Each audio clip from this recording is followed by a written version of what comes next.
မင်္ဂလာပါခင်ဗျာ2026ခုနှစ်ရဲ့အနောက်တောင်မုတ်တုံလေးဟာမြန်မာနိုင်ငံတောင်ပိုင်းစီကိုပုံမှန်ထက်စောပြီးမေလလေကလေးကစတင်ဝင်ရောက်ခဲ့ပါတယ်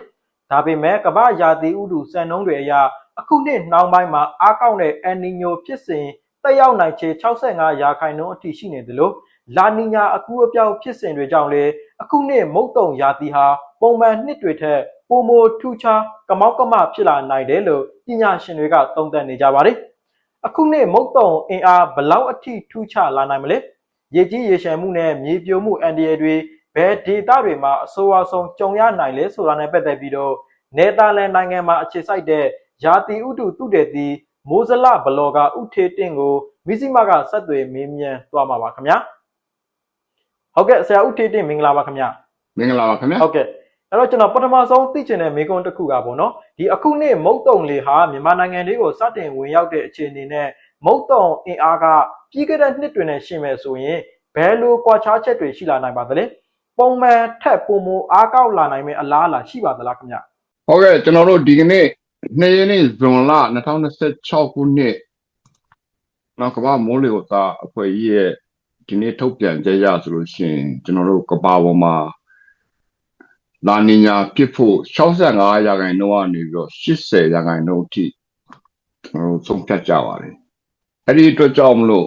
အဲ့ဒီလာနီညာရဲ့ဖြစ်စဉ်မှာဆိုလို့ရှိရင်ကျွန်တော်တို့တက်ရောက်မှု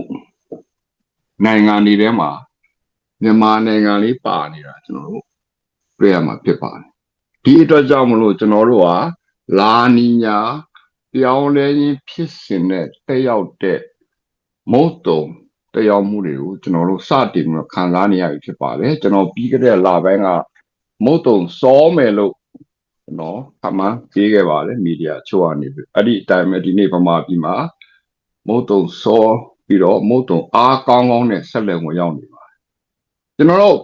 ပုံမှန်အားဖြင့်ဆိုလို့ရှိရင်ဒီကာလဟာဗမာပြည်မှာမုန်တိုင်းရာသီကာလပါဒါပေမဲ့ဒီနှစ်မှာမုန်တိုင်းဖြစ်နိုင်တဲ့အခြေအနေမရှိပါဘူးဘာကြောင့်လဲဆိုလို့ရှိရင်ကျွန်တော်တို့ဒီကနေ့အစွန်းရောက်ရာသီဥတုနှစ်ခုဖြစ်ပါတယ်အဲ့ဒါကတော့လာနီညာနဲ့အယ်လီညိုအီကွေတာမှာဖြစ်နေတယ်အဲ့တော့အီကွေတာမှာရှိတဲ့အပူပိုင်းကလေတွေကမြောက်ဘက်မှာရှိတဲ့မြောက်ဝင်လေအေးနဲ့သွားပေါင်းလို့ဒီနေ့မှာဆိုလို့ရှိရင်ဂျပန်မှာမုန်တိုင်းစဖြစ်တယ်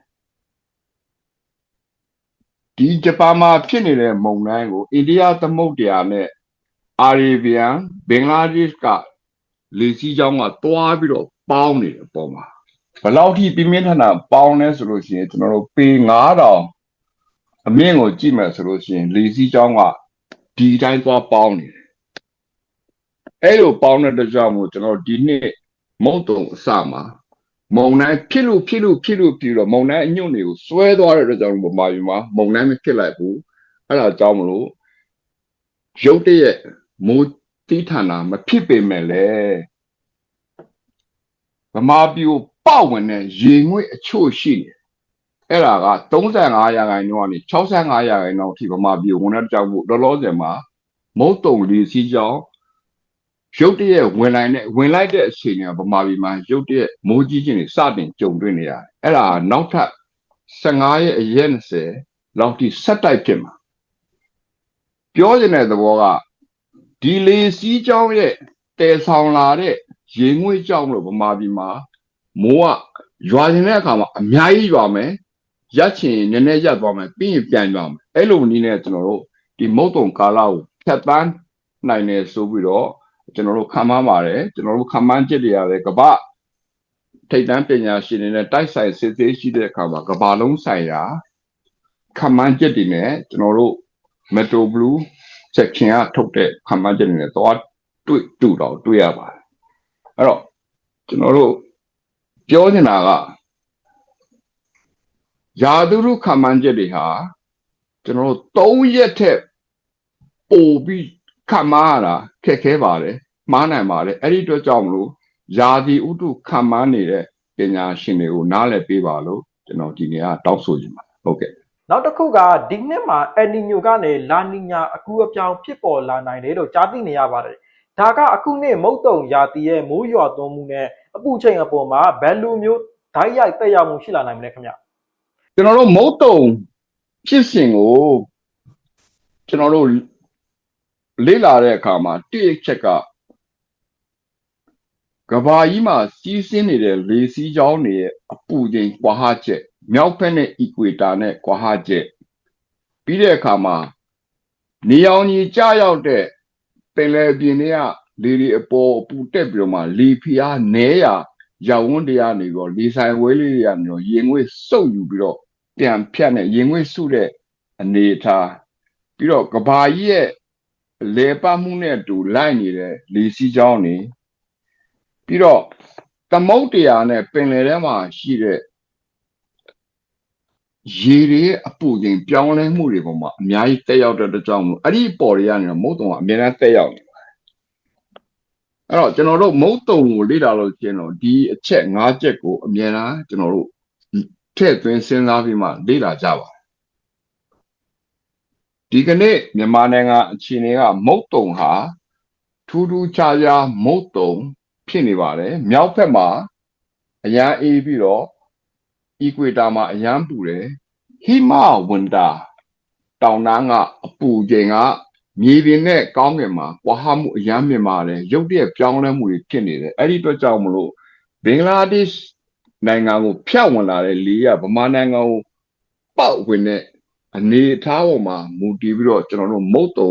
အားကောင်းတယ်အားနည်းတယ်ဆိုတော့လည်းတွားပြီးတော့တက်ရောက်မှုရှိနေပါတယ်ခင်ဗျဟုတ်ကဲ့ဆရာနောက်တစ်ခုကတော့မုတ်တုံကာလအတွင်းရေကြီးရေရှည်မှုနဲ့မြေပြိုမှုအန္တရာယ်အဆိုးအဆုံးကြုံတွေ့ရနိုင်တဲ့ဒေတာပေါ့နော်အဆိုးဆုံးဒေတာတွေကဘယ်ဒေတာတွေဖြစ်မလဲဘယ်လတွေမှာပို့ပြီးသတိထားရမလဲခင်ဗျ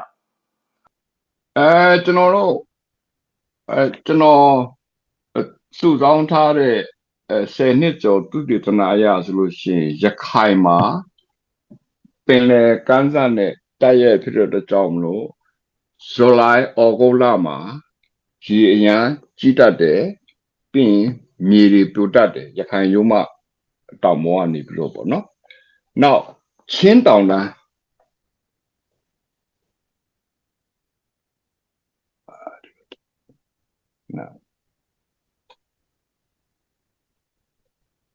ပြန်ပြောမယ်နော်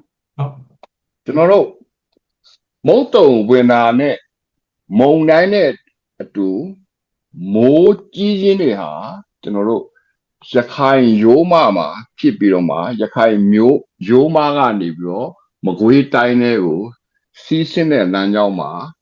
ရေကြီးပြီးတော့မြေပြိုတက်တဲ့အနေအထားရှိပါတယ်အဲ့ဒီကာလကတော့ဇူလိုင်ဩဂုတ်လပါ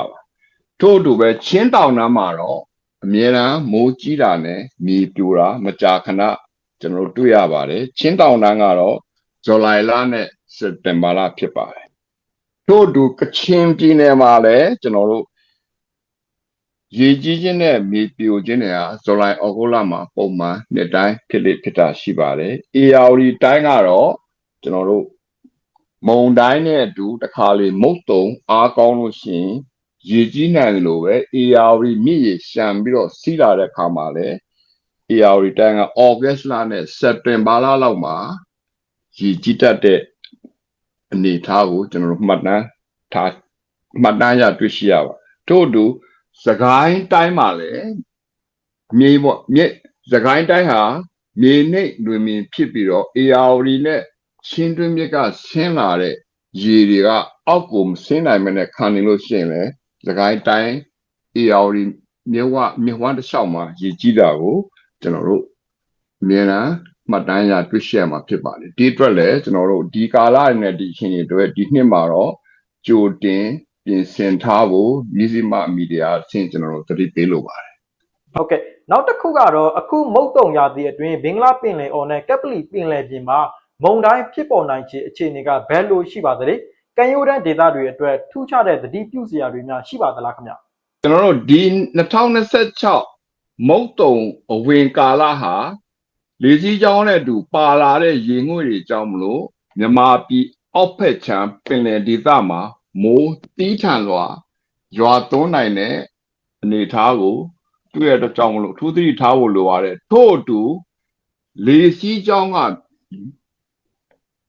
တင်လေပင်ကိုတိုက်ခတ်ပြီးတော့လှိုင်းတန်အခြေအနေကိုလည်းကျွန်တော်တို့ထည့်သွင်းစဉ်းစားဖို့လိုပါတယ်ဒီကောင်ကတော့ကျွန်တော်တို့ဒီမြေပုံကတော့အဝါရောင်တွေကတော့မိုးနေမယ်အစိမ်းရောင်တွေကတော့သတ်မှတ်ထားတဲ့နှစ်စဉ်မိုးရွာတဲ့လက်မထက်ပို့ပြီးတော့များနေတာကိုပြပါတယ်ဒါကဇွန်လပါဇူလိုင်လမှာဆိုလို့ရှိရင်မြန်မာနိုင်ငံတစ်ခုလုံးဟာတာမန်နှစ်တွေထက်အများကြီးကျွန်တော်တို့မိုးပို့ပြီးတော့ရမယ်ဆိုတဲ့အနေအထားကိုတွေ့ရပါတယ်ဒါကတော့ August လမှာလည်းဆက်လက်ပြီးတော့မြန်မာပြည်မှာမိုးမပြတ်ဘူးအထက်မြန်မာပြည်မှာတော့အနည်းငယ်မိုးပါပြီးတော့မြန်မာပြည်11အောက်ပိုင်းမှာဆက်လက်ပြီးတော့မိုးများနိုင်တဲ့အနေအထားကိုကျွန်တော်တို့ခံမှန်းထားပါတယ်ဒါကတော့ September လမှာတော့စပြီးတော့မိုးပါသွားမယ်လို့ကျွန်တော်တို့ခံမှန်းတွေ့ရှိရပါတယ်ဆိုတော့ကျွန်တော်ဒီမိုးရာသီကာလနဲ့ပတ်သက်ပြီးတော့ပေါ့နော်မိုးလေမိုးနောက်ကာလတွေရဲ့မိုးလျော်သွန်းမှုကကမောက်ကမဖြစ်လာနိုင်သလားပေါ့နော်ဒါကမြန်မာနိုင်ငံရဲ့အဓိကစိုက်ပျိုးရေးလုပ်ငန်းတွေနဲ့စားနပ်ရိက္ခာထုတ်လုပ်မှုအပေါ်မှာဘယ်လိုသက်ရောက်မှုတွေရှိနိုင်ပါသလဲခင်ဗျဟုတ်ကဲ့မြန်မာနိုင်ငံစိုက်ပျိုးရေးနိုင်ငံဖြစ်တဲ့အတွက်ကြောင့်မလို့ကျွန်တော်တို့ကမုတ်တုံမိုးနဲ့မုတ်တုံစိုက်ပျိုးရေးကျွန်တော်တို့မြန်မာနိုင်ငံစိုက်ပျိုးရေးနိုင်ငံဖြစ်တဲ့အတွက်ကြောင့်မလို့မုတ်တုံရေကိုမုတ်တုံမိုးကိုအားကိုးပြီးတော့ဒီနိုင်ငံစိုက်ပျိုးကြတဲ့နိုင်ငံဖြစ်ပါတယ်အဲ့ဒီအတွက်ကြောင့်မလို့ကျွန်တော်တို့နိုင်ငံအနေနဲ့မုတ်တုံမိုးကိုအဓိကထားပြီးတော့လေ့လာခံမှန်းပြီးတဲ့အခါမှာမိမိတို့စိုက်ပျိုးရမယ့်လုပ်ငန်းတွေရိတ်သိမ်းရမယ့်အသီးနှံတွေအချောက်တွေ့ခံရမယ့်တီးနှံတွေစတဲ့လုပ်ငန်းအဆင့်တွေအတွက်ကျွန်တော်တို့ပညာရှင်တွေကထည့်ပြီးတော့စဉ်းစားပေးပါတယ်တနည်းအားဖြင့်ဆိုလို့ရှိရင်ဒီနှစ်အနေထားကမုံတိုင်းမဖြစ်နိုင်သေးဘူးဆိုရင်မိုးကတော့များလိုက်ရော့လိုက်ဖြစ်နေပြီးတော့ကျွန်တော်တို့ရေငွေ့ခံမှန်းချက်ကိုတိုင်းတာတဲ့အခါမှာကျွန်တော်တစ်ပင်ငယ်လေးတွေအတွက်လုံလောက်တဲ့ရေငွေ့ရှိတယ်မိုးပြတ်သွားရင်တောင်မှပဲအဲ့ဒီတစ်ပင်ငယ်တွေအတွက်လုံလောက်တဲ့ရေငွေ့ရှိတော့တဲ့ကြောင့်ကိုကျွန်တော်တို့အဆင်ပြေတယ်ကျွန်တော်တို့အဆင်မပြေနိုင်ရပြဿနာကရုတ်တရက်ရေဆင်းလာလို့ရှိရင်တော့အကုန်လုံးဖြည့်ဆည်းသွားတဲ့အတွက်ကြောင့်မလို့မိမိတို့စိုက်ခင်းတွေကရေစီးသွားတဲ့လမ်းကြောင်းအတိုင်းမြောင်းကြီးတွေကြိုပြီးတော့ဖောက်ထားဖို့လိုပါတယ်ထို့အတူပဲကျွန်တော်တို့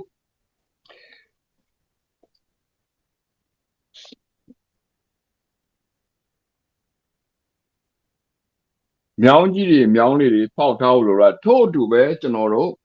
တင်းနာတည်ယူပို့ဆောင်ရေးတိုးလောင်ရေးအတွက်လည်းကျွန်တော်တို့ကြိုတင်ပြီးတော့တိုးလောင်မဲ့နေရာတွေဂိုတောင်တွေပြင်ဆင်ထားဖို့လိုပါတယ်အဲ့ဒီဂိုတောင်တွေအားလုံးပါလို့ရှိရင်လေတိုက်တာခံရမယ်ခံနိုင်မဲ့ဂိုတောင်တွေဖြစ်ဖို့လိုပါတယ်ကျွန်တော်တို့ဒီနှစ်ကရာသီဥတုခြားနားမှုမြင့်မားခြင်းကကျွန်တော်တို့မြေစိုက်လေပြင်းထန်တာတိုက်ခတ်နိုင်တဲ့အနေအထားမှာရှိပါတယ်ကျွန်တော်တို့လွန်ခဲ့တဲ့တစ်လကျော်ကသတိပေးခဲ့မှုပါတယ်ကျွန်တော်တို့နိုင်ငံမှာမိုးတိမ်တောင်မြင့်နေတက်တဲ့အတွက်ကြောင့်မို့လျှက်စီးတွေဖြစ်ပေါ်ပြီးတော့မိုးကြိုးတွေပြစ်နိုင်တယ်လို့သတိပေးခဲ့မှုပါတယ်မနေ့ကဆိုရင်လည်းကျွန်တော်ဖတ်ရပါတယ်ရန်ကုန်မှာတစ်ပင်ကိုမိုးကြိုးပြစ်သွားပါတယ်အဲ့တော့ကျွန်တော်ပြောချင်တာကဒီမိုးကြိုးပြစ်တဲ့ကာလဟာမပြီးသေးပါဘူးမြန်မာနိုင်ငံတနိုင်ငံလုံးအနေနဲ့အထူးတတိထားသွားလာပြီးတော့မိုးကြိုးလွှဲတွေတက်ဆင်ပြင်ဆင်မှုအသိပညာဖြန့်မှုပူရဲလိုအပ်ပါတယ်ခင်ဗျနောက်တစ်ခုကဒီအခုနှစ်မုတ်တုံတွေဟာပြန်လေစုခွာမယ့်အချိန်ကပုံမှန်ထက်စောနိုင်မလားပေါ့နော်နောက်ကျနိုင်မလားမုတ်တုံစုခွာမှုပုံစံကနောက်ဆက်တွဲဆောင်းရာသီအခြေအနေအပေါ်မှာဘယ်လိုသက်ရောက်မှုရှိနိုင်ပါသလဲခင်ဗျဟုတ်ကဲ့ကျွန်တော်တို့ကဘာကြီးရဲ့ရာသီဥတုလေပတ်မှုဖြစ်စဉ်ရမုတ်တုံစောဝင်တဲ့အတွက်ကြောင့်မလို့မုတ်တုံစောထွက်သွားနိုင်ပါတယ်မုတ်တုံထွက်သွားတဲ့အခါမှာကျွန်တော်တို့ထွက်ခတ်မလားဆိုတဲ့မုံတိုင်းအခြေအနေကိုကျွန်တော်တို့ဆက်ပြီးတော့စောင့်ကြည့်ရမှာဖြစ်ပါတယ်ရာသီဥတုသတင်းတွေပြတ်လို့မရပါဘူးနံပါတ်2ချက်ကမုတ်တုံစောထွက်သွားတဲ့ကာလစက်တင်ဘာလတဲမှာဖြစ်လို့ရှိရင်ကျွန်တော်တို့မြောက်ပြန်တွေကနိုဝင်ဘာဒီဇင်ဘာမှာလာတဲ့အခါကျတော့အဲ့ဒီကြားထဲမှာတလားလောက်ကွာဟားတဲ့အခါမှာမြန်မာပြည်မှာထူးခြားတဲ့ရာသီဥတုပြောင်းလဲမှုတစ်ခုဖြစ်နိုင်တယ်ကျွန်တော်လောလောဆယ်10နှစ်အတွေ့အကြုံနဲ့သွားလို့ရှိရင်တော့ မြောက်ဘက်မှာရှိတဲ့ဟိမဝန္တာတောင်တန်းကဆင်းလာတဲ့ရေခဲလေကြောင့်မလို့မြန်မာပြည်အထက်ပိုင်းမှာရှမ်းပြည်နယ်မှာမိုးကြီးတွေသီးထန်စွာရွာသွန်းနိုင်တဲ့အနေအထားရှိတဲ့အကြောင်းမလို့ကျွန်တော်တို့3လ4လတိနာမင်စိုက်ပျိုးရေးလုပ်ငန်းတွေအတွက်ကြိုတင်ပြင်ဆင်ထားဖို့ကျွန်တော်ဒီနေရာကအသိပေးလိုပါတယ် ဆိုတော့နောက်ဆုံးမေးခွန်းပါယာတိဥတုဖောက်ပြန်မှုတွေရှိနေတဲ့ဒီနေ့ခေတ်မှာမြန်မာပြည်သူတွေအနေနဲ့မုတ်တုံယာတိဘေးအန္တရာယ်တွေကနေကာကွယ်ဖို့ဘာတွေကိုအဓိကကြိုတင်ပြင်ဆင်ထားရမလဲပေါ့နော်ပြည်ပကနေမိသားစုတွေကိုကူညီပံ့ပိုးချင်သူတွေအနေနဲ့အတွက်ကောဒီဘာတွေကိုဆရာအကြံပြုချင်ပါတယ်ခင်ဗျာ ဒီကနေ့ယာသူတို့ဖောက်ပြန်မှုကတကဘာလုံးကနိုင်ငံအသီးသီးခံစားနေရပါတယ်အဲ့ဒီတော့ကြောင့်မလဲနိုင်ငံအသီးသီးကအစိုးရတွေနဲ့လူမှုရေးအဖွဲ့အစည်းတွေမီဒီယာတွေကသူတို့နိုင်ငံကလူတွေကိုကြိုတင်ပြင်ဆင်နိုင်မှုအတွက်အများအားအသိပေးပြီးတော့သတိပေးနေကြပါတယ်ကျွန်တော်တို့နိုင်ငံမှာလည်းအဲ့ဒီလိုအနေအထားမျိုးဖြစ်အောင်ကျွန်တော်တို့ဖန်တီးဖို့လိုပါတယ်လောလောဆယ်တော့ကျွန်တော်တို့ပြဿနာကအင်တာနက်မရတဲ့ပြဿနာမမနိုင်ငံမှာလူတိုင်းတယ်လီဖုန်းသုံးရတာခက်ခဲလာတယ်အင်တာနက်အရန်နှေးတဲ့အခါမှာ data မဆင်းနိုင်ဘူးသတိပေးချက်တွေကအချိန်မီမရောက်တဲ့အတွက်ကြောင့်မို့တချို့ဆိုလို့ရှိရင်ဆရာရဲ့ကျမတို့ရှိလာတာနောက်ကျသွားလို့မပြင်ဆင်လိုက်ရဘူးဆိုတော့ညီတော်တန်နေမကြာခဏကြားပါတယ်ဒါကြောင့်မလို့ဒီနေ့2026ခုနှစ်မှာနိုင်ငံအသီးသီးနဲ့အတူဖြစ်ပေါ်လာမဲ့ရာသီဥတုဆိုးဝါးမှုတန်ကိုမြန်မာနိုင်ငံရင်းကလူတွေအားလုံးခံစားရမှာဖြစ်ပါတယ်ဒီအတွက်ကြောင့်မလို့မြန်မာနိုင်ငံတွေကသက်ဆိုင်ရာတာဝန်ရှိသူအားလုံးကိုကျွန်တော်ဒီကနေတော့မြစ်တာရက်ခတ်ပါတယ်မြန်မာပြည်အတွင်းမှာအင်တာနက်မြန်ဆန်နဲ့လူတိုင်းသုံးနိုင်အောင်တည်တင်ပေးကြပါထို့အတူပြည်ပမှာရောက်နေတဲ့မြန်မာတွေအားလုံးကလည်းမိမိတို့မွေးဖွားခဲ့တဲ့တိုင်းပြည်တွေကလူတွေကိုတဘာဝဘေးအန္တရာယ်ကင်းရှင်းရေးအတွက်လိုအပ်တဲ့သတိပေးမှုတွေကျွန်တော်တို့ရေးသားပြီးတော့ဖြစ်စေဖုံးဖော်ပြီးတော့ဖြစ်စေအသိပေးလို့ရပါတယ်ဒီနေရာမှာသတိတစ်ချက်ထားဖို့လိုတာတချို့